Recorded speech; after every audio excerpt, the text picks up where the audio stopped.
একটি মেয়ে যখন গর্ভবতী হয় তখন তার মনের একটি সুপ্ত আশা থাকে তার বাচ্চাটা যেন নর্মাল ডেলিভারি হয়, সিজারে যেন না হয়।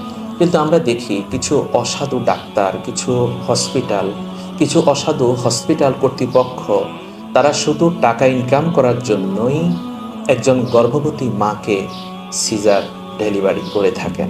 এটা যেমনিভাবে এই মায়ের জন্য অনেক কষ্টকর, ঠিক তেমনিভাবে একটি পরিবারের জন্য অনেক কষ্টকর।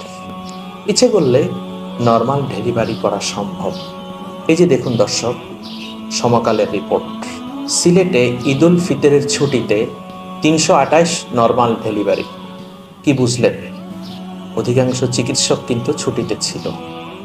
ইচ্ছে করলে নর্মাল ডেলিভারি করা সম্ভব। দায়িত্বরত ডাক্তার যারা ছিলেন তারা তাই করে দেখিয়ে দিলেন। এই ভিডিও যাদের কাছে যায় তারা মেহেরবানি করে আল্লাহকে ভয় করুন। একজন মেয়ে, তার যখন নর্মাল ডেলিভারি হবে এটা তার স্বাস্থ্যের জন্য ভালো, কিন্তু সিজার হলে তার শরীরের জন্য অনেক ক্ষতি, অনেক কষ্ট। আমি বলবো আমাদের সম্মানিত চিকিৎসক যারা রয়েছেন এবং হসপিটাল কর্তৃপক্ষ যারা রয়েছেন, প্রয়োজনে নর্মাল ডেলিভারি করে আপনারা সিজার ডেলিভারির যত টাকা ঠিক তত টাকাই নেন, কিন্তু নর্মাল ডেলিভারি করার চেষ্টা করুন। আল্লাহ তাআলা প্রত্যেক সন্তান সুসন্তান হিসেবে কবুল করুন। আল্লাহ সুবহানাহু ওয়া তাআলা প্রত্যেক মাকে সুস্থভাবে সন্তান জন্ম দেওয়ার তৌফিক দান করুন।